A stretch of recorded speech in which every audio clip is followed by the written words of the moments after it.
ऐसे समास पहचानना। तो अभी मुख्य बात में चलेगा समास विग्रह करना। कल ही कहे थे कि हम समास विग्रह बताएंगे, तो ध्यान से देखना कि कोई भी शब्द का समास विग्रह कैसे किया जाता है, और समास विग्रह करके ही हम पहचानेंगे कि जो शब्द दिए हैं और कौन सा समास है। और हम एकदम ट्रिक बताते हैं कि कल तो बता दिए थे कि ट्रिक से हम बन देंगे ना, तो यहाँ पर हम लिखेंगे तो तू सब पहचान जाएगा कि कौन सा समास है। कल कह रहा था कि कैसे पहचानेंगे, तो हम परिभाषा से बोल बोल के बताए और कहे कि कुछ रट लो कि ABCD। हाँ वही वाला चीज है, उसका ट्रिक है। तो ओकरा किताब में देखा था, उसके अलावा हम कुछ चीज बात बताएंगे जिसे द्वंद तुरंत पहचान जाएगा, द्विगु पहचान जाएगा और सब, और तत्पुरुष समास तुरंत पहचान जाएगा। तत्पुरुष समास पहचानना थोड़ा कठिन है। शुरू करते हैं, प्रवचन खत्म। समास विग्रह में से सबसे पहला टॉपिक है समास किसे कहते हैं। कोई नहीं बोला समास किसे कहते हैं। दो पदों या एक पद, दो या दो से अधिक पदों, ये वाला पदों के मेल को समास कहते हैं। कि पदों के मिल जाएगा दो। कल भी कई उदाहरण दिए थे, राजपुत्र, इनमें दो पद मिला हुआ है, राजा का पुत्र। ठीक, तो ये सब तो देखो, तो समास ये सब हो गया। समास के कितने भेद है? तीन बोला, गलती 6 गो ना है। तो समास के कितने भेद? तो समास किसे कहते हैं? गौर से, दो या दो से अधिक पदों के मेल को समास कहते हैं। क्विक रिवीजन कर देंगे, समास विग्रह पर तुरंत आते हैं। समास कैसे पहचाने ठीक से, ठीक एक कले। तो इसके कितने भेद है? 6 गो। सबके नाम वीर, किनको नाम है? तत्पुरुष। तत्पुरुष तो नहीं बोलते हैं, समझ जाना, ठीक ना। कि लिखना होगा कर्मधारय। तीसरा इनमें बहुवीर है, तो गलती लिखा गया कि आधा हुआ। और चौथा द्वंद्व, बोलने के भी पहले द्विगु, नहीं तो कोई दूध नहीं बोल देना।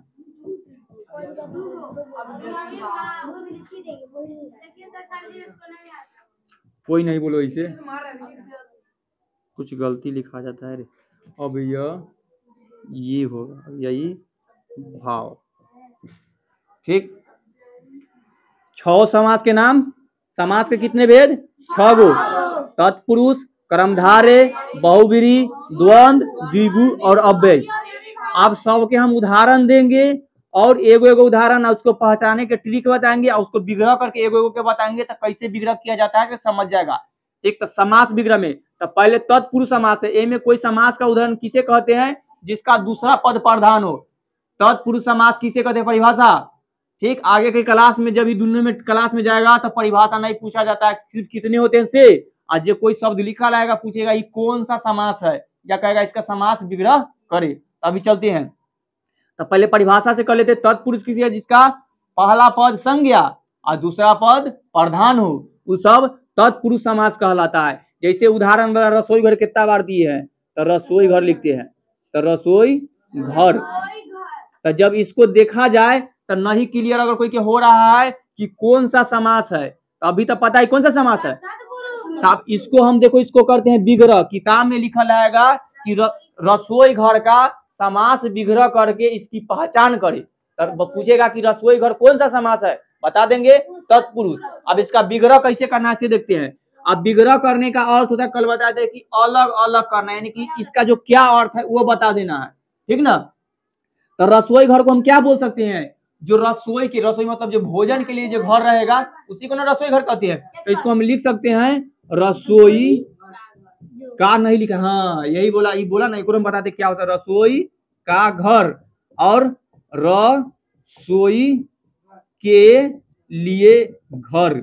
अगर कोई समास विग्रह लड़का कर रहा है, रसोई का घर कर दिया है, कोई रसोई के लिए घर किया है, तो कौन सही होगा अभी बोल दिया तो हम क्लियर करवा देते हैं। देखो समास विग्रह करने है, हाँ देखो, तो विग्रह करने के ही नहीं कि अलग कर दो, तो रसोई का घर कर देगा तो गलत हो जाएगा। रसोई के लिए घर सही होगा। अब हम अर्थ बताते हैं। रसोई घर किसे कहा जाता है? रसोई के, यानी कि रसोई के लिए जो घर रहेगा ना, तो रसोई घर कहलाएगा। लेकिन रसोई का घर, रसोई का मतलब उसका अधिकार हो रहा है कि उसका भोजन वाला। तो ये जब कोई कहेंगे राम का बेटा, तो उसका भोजन, यानी उसका अधिकार, उसका संबंध दर्जा है, से नहीं ये किसी के लिए, ये सब। इसीलिए में कारक के विभक्ति चिन्ह लगल है। ठीक है, के लिए जो यहीं पर लिख दिया है कि कर्ता और कर्म कारक है। आए हाँ, तो इसमें संप्रदान छुपा हुआ है ना, छुपा हुआ संप्रदान का चिन्ह क्या है, के लिए। तो इस संप्रदान कारक छुपा हुआ है, तो इसीलिए ये गलती होता है, ये सही होता है। तो रसोई घर का विग्रह कैसे करेंगे, रसोई के लिए घर। ठीक, तो समास विग्रह करना सीख गया इस तरह से। अभी सबके सिखाएंगे। तो देखो, तो रसोई घर का समास विग्रह हुआ रसोई के लिए घर। तो अब जैसी, अब देखो कोई ऐसा शब्द लिखल रहे जिसको तुम अभी बुक में ना पढ़ा, पहली बार नया आए, ठीक ना, हम कोई और में से ले लेते हैं। वैसे तो कल सब करा ही दिए थे, तो नहीं होगा ये में से देशभक्ति। चलो मान लो कि अभी का नया तो याद नहीं, चाहे किताब है कोई के बाद, सहज वाला था ना तुम्हारे पास, रुद्र न लाया है कि ठीक रहना। मान लो कोई ऐसे पहली बार इसके तरह ले लो, पहली बार कोई शब्द ले रहा है, अब मिल गया देशभक्ति जो कभी नहीं देखा था। अब ये आ गया, पूछेगा कि देशभक्ति कौन सा समास है। जब पहचानना होगा तो कैसे पहचानेंगे, ट्रिक देखो।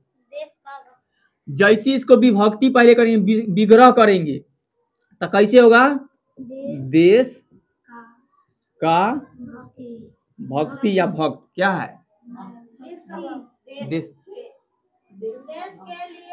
देश के लिए भक्ति, ठीक नहीं, का बोले देश के लिए भक्ति। तो जैसी इसका सही वाला का बोल करके देखना, विग्रह अलग अलग, अपने थोड़ा कुछ थोड़ा सा डिफरेंट लगना, समझ आए। तो इसका शुद्ध क्या होगा, देश के लिए भक्ति। तो वो सब देशभक्ति कहलाता है, यानी देश के लिए जो भक्ति। तो जैसी विग्रह किए ना, एक बीच में ये वाला आया है, क्या आया है, के लिए। के लिए क्या है, एक कारक है। हाँ, वो कौन कारक, संप्रदान कारक। तो कौन सा कारक है वो ना हो, लेकिन खाली समझ जाना कि अगर उसको विग्रह कर रहे हैं और बीच में कोई भी कारण के चिन्ह आ जाए तो समझ लेना वो तत्पुरुष समास होगा। इसीलिए तत्पुरुष समास के पहचाने के क्या चिन्ह है कि उसके बीच में ना का रहेगा, पर रहेगा, के रहेगा, के लिए रहेगा, ये सब समझ रहा है कि नहीं। हाँ, ने वाला भी रहेगा, यानी ने वाला था इसे उसमें, यानी कि जे कर्ता में, कर्ता ने कर्म को करण से इसे जो विभक्ति है, अगर उसके बीच में आ रहा है तो समझ जाना वो कौन सा समास है, तत्पुरुष समास। ठीक समझा, ये यानी कि जैसे बीच में अगर ये सब आया तो समझ जाना कौन सा समास है, तत्पुरुष समास। अब बहुत सारा किसी बोल के बताते, कल भी बता दिए थे लिख करके भी, टेस्ट में ऐसे रहेगा देशभक्ति कौन सा समास है, तुमको बस नाम बताना है बस, ठीक। तब लिख कर छोड़ देना। अगर रहेगा रसोई, रसोई रसोई घर का समास विग्रह करे, क्या लिखेगा रे, तब तुम ये लिखेगा, तब नहीं बताना है कि कौन समास है। ऐसे कहेंगे रसोई घर का समास विग्रह करे तो तुम उसके सामने लिख देना रसोई के लिए घर, ठीक। एक अलावा कुछ घुसाया तो गलती हो जाएगा, कर यही सही होगा। तो तू वही सेम बात लिख दिया, तो विग्रह किया कहाँ, अर्थ बताए नहीं किया। विग्रह का मतलब होता नहीं, हल्का करके अर्थ बताओ, ठीक। तत्पुरुष क्रिया हो ना गया। एग्जाम्पल बहुत सारा देखो, सिर तोड़, सिर को तोड़ने में को आया ना, है ना, कर्म अधिकारक में के चिन्ह। अगला देखो, रस भरा, रस से भरा हुआ में से आया ना, तो इसे भी कारक के चिन्ह है कि नहीं, तो ये तत्पुरुष हुआ ना। तो इस संप्रदान में स्नान घर, स्नान के लिए घर, तो है ना तत्पुरुष। उसी तरह देखो बोला है ध्यान मगन, तो ध्यान मगन में क्या कहा है, ध्यान में मगन, ध्यान मगन। तो एक जब अलग करेंगे तो ध्यान में मगन कौन सा जो इनमें में आया ना, यानी कि कारक आया ना, चिन्ह कारक के चिन्ह है, तो कौन। तो इस तरह से क्लियर कर लेना। जब भी कोई शब्द लिखा रहे और उसको पहचानने के लिए कहेगा कि कौन सा समास, तो उसको विग्रह करने पर जल्दी पहचान में आ जाता है कि तत्पुरुष है कि कोई दूसरा है, ठीक ना। तो उसको पहले विग्रह करेंगे तब पहचान में जल्दी आता है, आना तो कुछ जो शब्द है उसको रट लेगा, ताकि सब बात समझ। ABCD कोई समझे वाला चीज नहीं था, ओकरा कोई समझता तभी तक समझ में आता, ओकरा बच्चा से 1000 बार रटे तब ABCD याद है ना, कि ओकरो समझेगा कोई आवा कोई समझेगा, तो उसे समझे वाला चीज ओकरा सिर्फ रट्टे वाला था। तो कुछ ऐसा था तो रट लेगा तो यो ठीक, तो जो समझ रहा है तो अगर भयंकर वाला आ जाए तो इस तरह से तू उसको कर सकता है। हम बता दिए, कंसेप्ट समझा दिए कि जैसी उसको विभक्ति करेंगे और उसके बीच में अगर आ जाए ऐसा वाला चिन्ह, कोई भी कारक के चिन्ह, में, के लिए, पर, का के लिए, तो सब समझ जाना कौन सा समास है, तत्पुरुष। अब मैं सब दिखाया, दूसरा में चलती है कर्मधारे, जेकर परिभाषा में कर्ता पुरुष को ही कर्मधारे कहते हैं, या दूसरा परिभाषा दी गई कि विशेषणों के विशेष पदों को समास कहते हैं, जो क्या करेगा, एक नया विशेष अर्थ प्रकट करेगा। तो देखा है नव युवक, तो जैसे एक में विशेषता पता चले तो क्या कहलाएगा, कर्मधारे। पीताम्बर, तो एक का समास विग्रह करने के लिए कहेगा परमेश्वर, ठीक ना। तो देखो इसका हम क्या करेंगे अभी, समास विग्रह। तो समास विग्रह कैसे होगा, परम के लिए नहीं है, परम है जो, खाली यदि परमेश्वर बोले ना, इसका क्या अर्थ होता है वही लिख देना होता है, लेकिन सही देखो परम है जो ईश्वर, यानी कि ईश्वर ही मेन है। परम मतलब कि मुख्य आदमी जो होता है, तो ईश्वर ही परम है, या परमात्मा जो कहा जाता है कि सबसे भगवान के, यानी कि परम है। इस तरह से विग्रह कर देंगे। अगला देखो महात्मा, इसका विग्रह करेंगे तो महान, हाँ वो भी जिसका महान है जो आत्मा,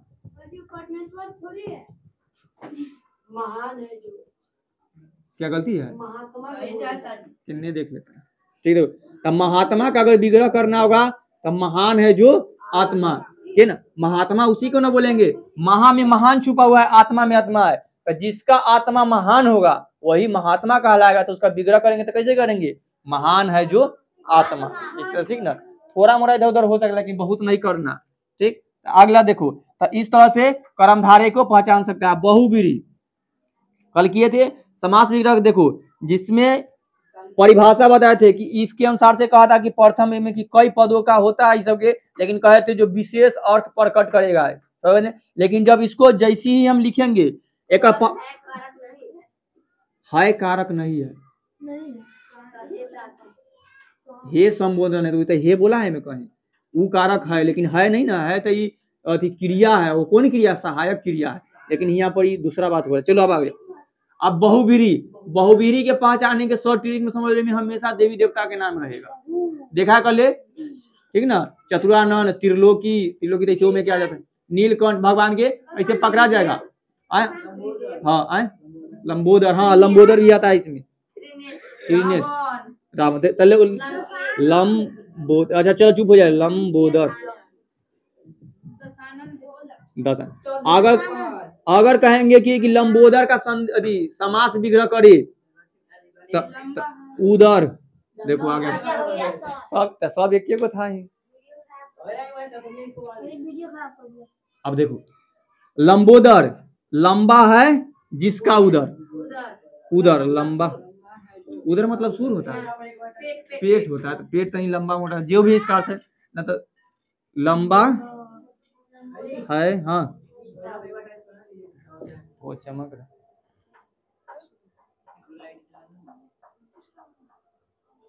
तब तक जा रहे चमक, अच्छा चलो रहने दो ना, अब जैसे हो रहा है चलने दो, तो लाइन कट गया। हाँ देखो, नहीं ठंडा के दिन, लंबोदर लंबा है जिसका उदर, यानी कि अर्थ क्या हुआ, गणेश जी को बोला जाता है। नीलकंठ, नीला है जिसका, अभी कर देते हैं लिख के ने, नीलकंठ कहेंगे इसका समास विग्रह करो, किताबों में लिखा है नीला है जिसका कंठ, अर्थात शंकर जी या शिव जी, कोई लिख दे तो इतना पूरा बगल में लिखना उसका अर्थ, ठीक ना। तो समास विग्रह करना सीख गया, अब पहचानना लेगा। जैसी इस तरह के आएगा लगेगा कि कोई कि उसके बारे में विशेष अर्थ दे करके, यानी कि उसका मेन नाम न बोला करके कुछ और बुलाता है, जैसे अभी नन्ना है वो सुमन, उसको बोलता है सब डकुआ, तो वो विग्रह है। चलो चलो अब नहीं बोलो, नहीं सबके दूसरा कर देगा तो झगड़ा हो जाएगा। अब देखो द्वंद कितना इजी है, द्वंद के बीच में जो ये बोले थे योजक चिन्ह, इसको शायद कहा जाता है। हाँ अब न वो तो न मालूम है, वो में ज्यादा नहीं है, वो खाली एक अर्थ न लेकर के दूसरा अर्थ किया है। चलो नहीं होगा रे वो, आप देखा जा, देखो द्वंद समास देखा था जिसमें दोनों पद प्रधान होगा, ठीक ना।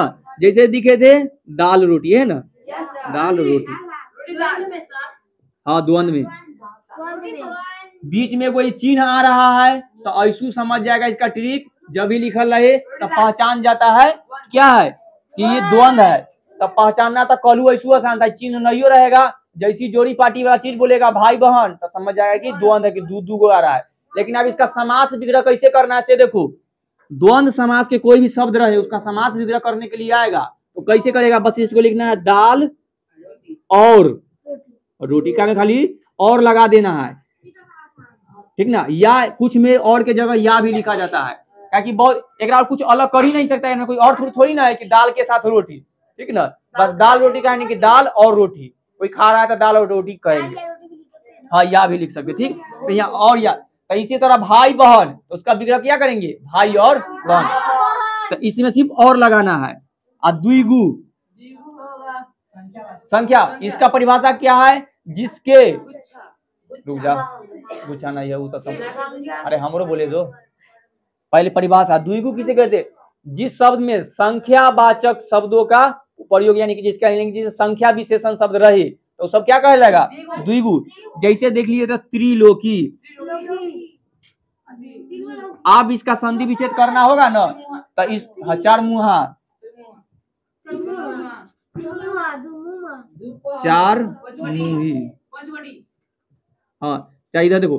अगर इसका समास विग्रह करना है इसका तो चार मुहा एकरा में ना हमेशा लास्ट में समूह लगा देना, कि जब भी द्वंद होता है ना तो एगो ना तो दूगो ना तो तीन गो मिल ही का ना बनेगा। जैसे दो से तीन गो आदमी जुड़ जाता है उसको समूह कहा जाता है। तो लिखेंगे चार रास्तों का समूह, ठीक। क्या कि चरमुहा या तीन मुहा नहीं कौन कहेंगे, जहां पर तीन गो चार गो रास्ता के एक जगह आ जाता है तो समूह मनार, इस तरह से क्या मिली। तो द्विगु के समास विग्रह करने में कोई दिक्कत है, अर्थ जे समझ में रहा है उसके में साथ में समूह लगा देना, चार मुहा चार रास्तों का समूह।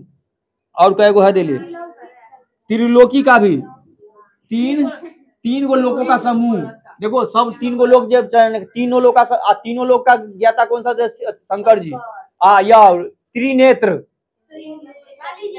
है, जिसका तीन आंख हो, काली जी के तीन आंख है, एकमात्र शंकर जी, वो बहुबीरी में आता है, ठीक ना। वो तीन को बुलाता है तो दोनों में आता है, इसके में भी इसमें भी, क्योंकि वो विशेष अर्थ भी दे रहा है और शब्दों का तीन गो संख्या भी है। आगे देखो द्विगु के समास विग्रह करने में कोई दिक्कत ना है, एक कर सके दिख लिया, देखा बहुबीरी में तो एकदम इजी था, द्वंद में तो और लगाना था, एकरा में समूह लगा संख्या द्विगु, हाँ अष्टभुज, हाँ बोलो तो अष्टभुज भी, हाँ जाओ अष्टभुज भी जिसके 8 भुजा हो, जैसे ऑक्टोपस के 8 भुजाएं होती है तो उसका लिख देगा, बगल में ऑक्टोपस लिख देना। ऑक्टोपस नहीं चिन्हा है,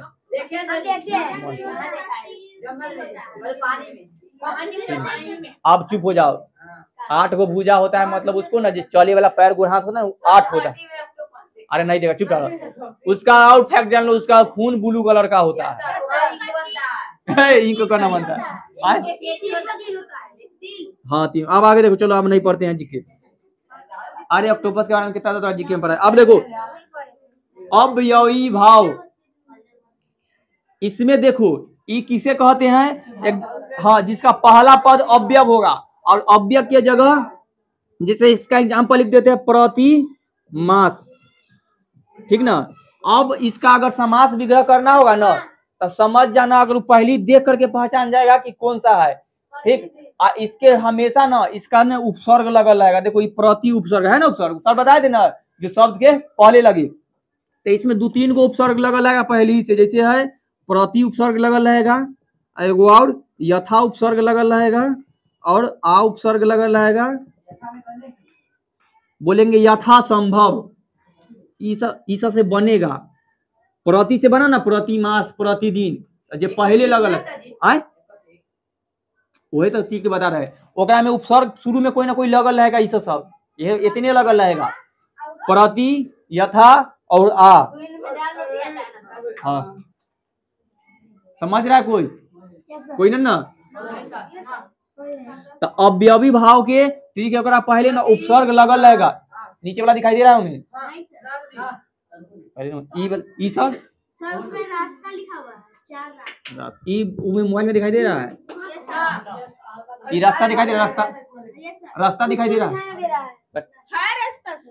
है, उतने से काम चल रहा है। हाँ, ये खाली नहीं दिखा है। तो देखो, तो ई बोले है प्रतिमास, तो एकरा में क्या लिखल रहेगा?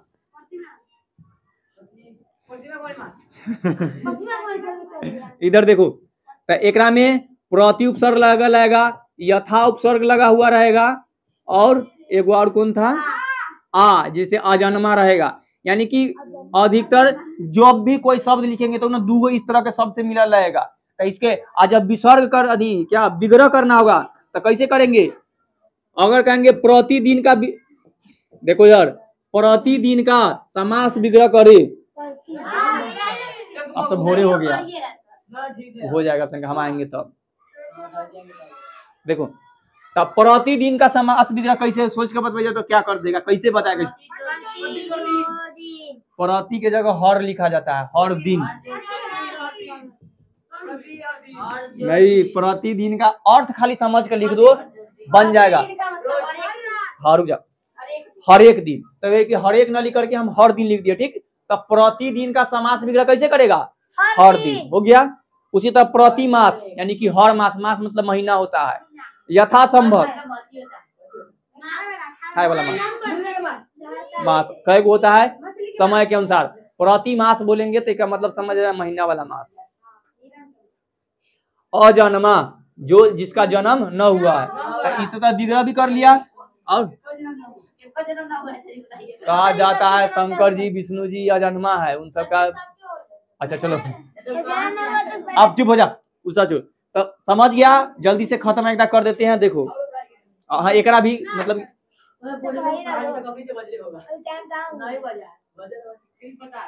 देखो शॉर्ट में समास विग्रह में से पहले समास, कोई कुछ नहीं बोलेगा, सिर्फ देखेगा, नहीं तो इन्होंने जो देख रहा है उसको बहुत मारेंगे।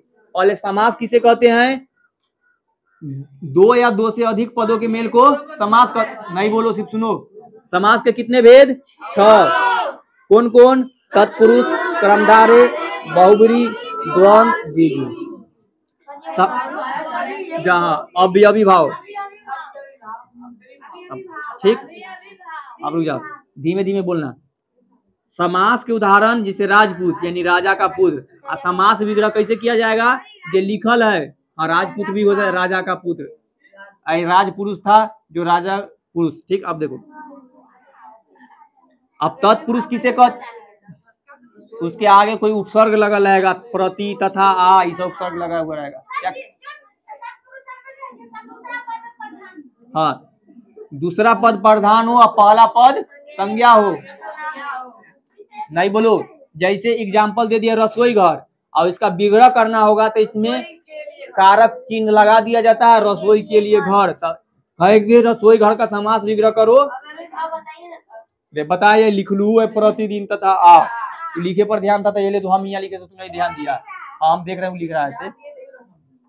अच्छा, तो फिर दोबारा होगा, अभी इतनी रहने तो अभी करार अभी आ रहा है, फिर दोबारा भी तक कराइए रही है। देखो, धर लेगा, तो रसोई घर का समास विग्रह करेंगे तो रसोई के लिए घर।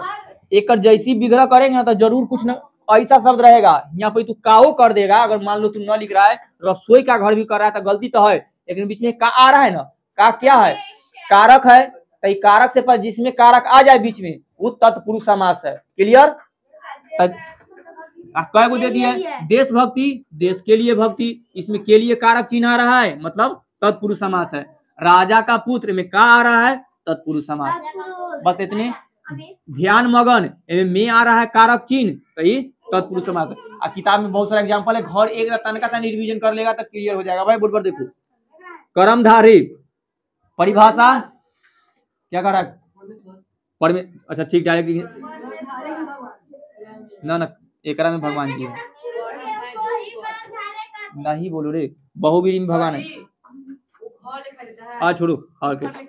परमेश्वर का अगर कर्मधारय शब्द किसे कहते कले होलिए, अगर विग्रह करना होगा तो इनमें क्लियर पता चलेगा कि किसी के बारे में विशेषता बताएगा, जो परमेश्वर जिस तरह के, यानी कि महात्मा के देख लो, महान है जो आत्मा, इस तरह से विग्रह करना के जो शब्द रहेगा उसके। परमेश्वर जिसमें दिखाई दे, परम है जो, आई में इस तरह से रहेगा। नीलकंठ नीला है जिसका कंठ, बहुब्रीहि में विशेष अर्थ जाएगा तो कौन बोला रे?